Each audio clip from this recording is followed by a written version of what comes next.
Hi guys, today we'll talk about how to fix or how to solve your problem that you have on Facebook Lite. To know how to fix or how to solve your problem that you have on Facebook Lite, you should just go to settings.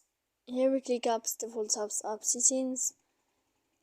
Then you will enter to the window of Facebook Lite, and you will enter here in this page. After that, in this page of app info, you will click on first stop and you click OK. Here we'll enter to the window of storage. Then we click clear cache. In the end, you can go to your Wi-Fi. You can turn off it and you can turn on your Wi-Fi again to fix that problem you have. So please don't forget to support us by like and subscribe. See you next time in another video. And thank you for watching.